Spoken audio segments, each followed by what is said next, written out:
Iran ने Trump की deal ठुकरा दी है। समझौता लगभग रद्द माना जा रहा है। ईरान ने साफ इनकार कर दिया है कि ये डील अब किसी कीमत पर नहीं हो पाएगी। ट्रंप ने ट्रुथ सोशल पर अपनी मांगों की लंबी चौड़ी लिस्ट लिख दी थी, लेकिन ईरान ने इसे तुरंत नकार दिया है और कह दिया है कि अमेरिका की चाल काम आने वाली नहीं है और हम मिसाइलों से बात करते हैं। ये बात ईरान की तरफ से कही गई है।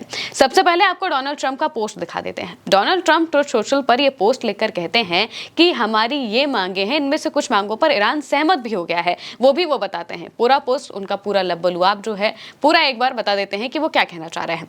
लिखा गया है कि ट्रंप ने अपनी मांगे जो रखी हैं उसमें वो कहते हैं कि ईरान को ये मानना होगा कि वो कभी भी कोई परमाणु हथियार या फिर बम नहीं बनाएंगे। होर्मुज स्ट्रेट को तुरंत खोला जाना चाहिए बिना किसी टोल के, ताकि दोनों दिशाओं में जहाजों की आवाजाही बिना किसी रोक टोक के हो सके। पानी में बिछाई गई सभी बारूदी सुरंगें यानी कि माइंस अगर हो तो उन्हें हटा दिया जाएगा। हमने अपने बेहतरीन पानी के नीचे काम करने वाले माइन स्वीपर्स की मदद से विस्फोट करके ऐसी कई सुरंगों को पहले ही हटा दिया है।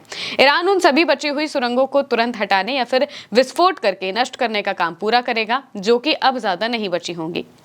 हमारे जबरदस्त और बेमिसाल नौसैनिक घेराबंदी के कारण जो जहाज इस स्ट्रेट में फंस गए थे और अब ये घेराबंदी हटा ली जाएगी, वो अब घर लौटने की प्रक्रिया शुरू कर सकते हैं। मेरी तरफ से अपनी पत्नियों, पतियों, माता पिता और परिवारों को नमस्ते कहिएगा। मैं हूं आपका पसंदीदा राष्ट्रपति। आगे वो लिखते हैं कि वो अनरिच्ड मटेरियल, जिसे कभी कभी न्यूक्लियर डस्ट भी कहा जाता है, जो जमीन के बहुत नीचे दबी हुई है और जिसके ऊपर 11 महीने पहले हमारे शक्तिशाली B-2 बॉम्बर हमले के कारण ढह चुके पहाड़ों का मलबा पड़ा हुआ है, उसे यूएसए द्वारा बाहर निकाला जाएगा। और इस बात पर सहमति बनी है कि चीन के साथ साथ केवल अमेरिका ही एकमात्र ऐसा देश है जिसके पास ऐसा करने की तकनीक क्षमता है। ये काम इस्लामिक रिपब्लिक ऑफ ईरान और अंतर्राष्ट्रीय परमाणु ऊर्जा एजेंसी के साथ मिलकर और उनके पूर्ण सहयोग से किया जाएगा और फिर उस सामग्री को नष्ट कर दिया जाएगा। अगली सूचना मिलने तक किसी भी तरह के पैसे का लेन देन नहीं किया जाएगा। अन्य कुछ ऐसे मुद्दों पर भी सहमति बन गई है जिनका महत्व काफी कम है। मैं अब सिचुएशन रूम में एक बैठक करने जा रहा हूं ताकि इस मामले पर अंतिम फैसला लिया जा सके। इस मामले पर अपना ध्यान देने के लिए आप सभी का धन्यवाद। डोनाल्ड ट्रंप यहां पर कह रहे हैं कि ईरान होर्मुज में जो उसकी माइंस बिछाई गई थी वो हमने पहले ही तबाह कर दी थी। अगर कुछ कुछ बच गई हैं तो वो ईरान से हटा लेगा। वहीं दूसरी तरफ यूएस नेवी एक भी माइंस नहीं खोज पा रही है। ये रिपोर्ट भी इसी वक्त सामने आती है। हालांकि डोनाल्ड ट्रंप ये कहना चाह रहे हैं कि ईरान अपना जो यूरेनियम है वो दे देगा। इसके अलावा ईरान होर्मुज को पूरी तरह से खोल देगा, टोल नहीं लगाएगा। ये सारी बातें, लंबी चौड़ी लिस्ट वो डोनाल्ड ट्रंप जो है वो ट्रुथ सोशल पर लिखते हैं। पोस्ट वायरल होता है, ईरान तक बात पहुंचती है और ईरान कहता है कि ऐसा तो कभी किसी कीमत पर नहीं हो सकता। क्लैश रिपोर्ट के हवाले से लिखा है, ईरान का विदेश मंत्रालय कहता है, इस्लामी गणतंत्र ऑफ ईरान के बारे में बात करते समय पश्चिमी पक्षों में से कोई भी जरूर यानी कि मस्ट वाली भाषा का इस्तेमाल नहीं कर सकता।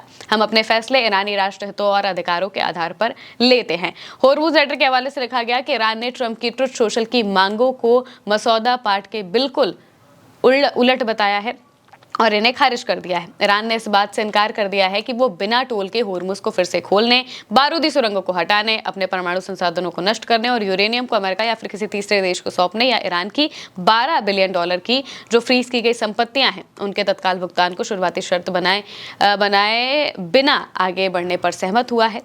ये बात ईरान ने कहा है कि भाई हम तो इस बात पर मान ही नहीं रहे हैं। फार्स के मुताबिक लिखा गया है कि ईरान ने आगे कहा कि होर्मुज पूरी तरह से ईरानी संप्रभुता के अंतर्गत है और परमाणु मुद्दों पर चर्चा नहीं की गई है और ना ही की जाएगी। ट्रंप ने ईरान पर आखिरी फैसला लेने के लिए अपनी सिचुएशन रूम बैठक भी खत्म कर ली है। एक ईरानी अधिकारी ने कहा है कि ईरान इस हफ्ते के आखिर तक वित्तीय बाजार बंद होने तक ट्रंप के किसी भी फैसले को अंतिम नहीं मान सकता। आशंका यह है कि इस बैठक के आधार पर ट्रंप आखिरी मौके पर सीधे हमले की शुरुआत कर सकते हैं, क्योंकि बातचीत नहीं बन रही है। अब ट्रंप की सिचुएशन रूम की मीटिंग भी खत्म हो गई, लेकिन फैसला कुछ नहीं निकला। डोनाल्ड ट्रंप गए तो थे मीटिंग में कोई ना कोई फैसला निकालने के लिए, लेकिन कोई भी फैसला नहीं निकल पाता है। अब बताया जा रहा है कि जो यूएस नेवी है वो तैयारी कर रही है हमला करने की। इब्राहिम रेजाई इस बीच कहते हैं, जो कि ईरान की नेशनल सिक्योरिटी के हेड हैं, वो कहते हैं कि ट्रंप को यह पता होना चाहिए कि ईरान एक विजेता और रण क्षेत्र के विजेता के तौर पर शर्तें तय करता है। आलोचना के बदले आलोचना की जाएगी। क्रेडिट के बदले क्रेडिट दिया जाएगा और कुछ नहीं के बदले कुछ नहीं, यानी कि नथिंग के बदले नथिंग। बेशक ये शर्तें बातचीत के दायरे में आने वाले मामलों के लिए हैं, ना कि उनकी अपनी इच्छाओं के लिए। क्लैश रिपोर्ट के हवाले से एक और खबर लिखी गई। बताया गया कि ईरान की फार्स न्यूज एजेंसी के मुताबिक ट्रंप ईरान डील की शर्तों को गलत तरीके से बता रहे हैं। उन्होंने दावा किया है कि ईरान होर्मुज स्ट्रेट को मुफ्त में खोलने और अपने न्यूक्लियर मटेरियल को खत्म करने पर सहमत हो गया है। इनमें से कोई भी बात असल टेक्स्ट में नहीं है। बातचीत आगे बढ़ने से पहले यूएस को तुरंत $12 बिलियन के ईरानी एसेट्स को अनब्लॉक करना होगा और लेबनान में हिजबुल्लाह की शर्तों पर पूरा सीज फायर भी जरूरी होगा। डील को अभी भी ईरान में फाइनल मंजूरी का इंतजार है। जानकार सूत्रों ने ट्रंप के बयानों को सच और मनगढ़ंत बातों का मिक्स बताया है। ये समय से पहले जीत का दावा करने की कोशिश है। डोनाल्ड ट्रंप दरअसल अपने देश के मार्केट को मैनिपुलेट करने की कोशिश कर रहे हैं। वो ये कोशिश कर रहे हैं कि कैसे हम अपने मार्केट को थोड़ा स्टेबल कर पाए, क्योंकि बात तो बन नहीं पा रही है। कहीं से भी इस जंग में समझौता नहीं हो पा रहा है। क्यों? क्योंकि ईरान साफ तौर से न्यूक्लियर पर बातचीत करने के लिए तैयार नहीं है और ईरान ने साफ कहा है कि भाई होर्मुज भी हमारे अंडर रहेगा और हम तो टैक्स लेंगे, टोल लेंगे, इसमें आप नहीं रोक सकते हमको। इसके लिए बाकायदा ओमान के साथ ईरान की अब लगभग डील पूरी हो भी चुकी है। ओमान को जैसे ही डोनाल्ड ट्रंप धमकी देते हैं तो फिर ओमान ईरान के साइड में पूरी तरह से आ जाता है। अब वहीं दूसरी तरफ जो ट्रंप हैं, उन्हें ये समझ में आ चुका है कि ये डील अब नहीं हो सकती। इस वजह से अब वो दूसरी तरफ हमला करने की भी तैयारी कर रहे हैं और ये भी सोच रहे हैं कि किसी तरीके से, आखिर किसी तरीके से ये जंग खत्म हो जाए। इस बीच गालिबाफ का एक पोस्ट आता है। पोस्ट में गालिबाफ लिखते हैं कि हम रियायतें बातचीत से नहीं बल्कि मिसाइलों से हासिल करते हैं। बातचीत के दौरान तो हम बस उन्हें बात समझाते हैं।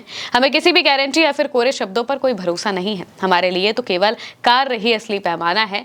जब तक दूसरा पक्ष कोई कदम नहीं उठाता तब तक हमारी ओर से भी कोई कार्रवाई नहीं की जाएगी। किसी भी समझौते का असली विजेता वही होता है जो समझौते के ठीक अगले दिन से ही युद्ध के लिए सबसे बेहतर ढंग से तैयार हो। यानी कि यहाँ पर वो ये कह रहे हैं कि भाई हम तो पूरी तरह से तैयार हैं।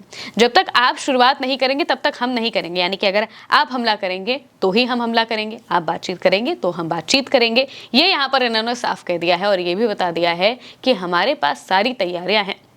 अगर मिसाइल हमला करना है तो वो भी कर लेना, क्योंकि मिसाइलों से ही हम सबसे ज़्यादा बात करते हैं।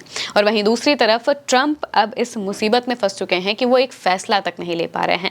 2 घंटे तक सिचुएशन रूप में मीटिंग करते हैं लेकिन कोई फैसला हाथ में उनके नहीं आता है और अब ये हालत हो गई है कि सीधे हमले की तैयारी की जा रही है।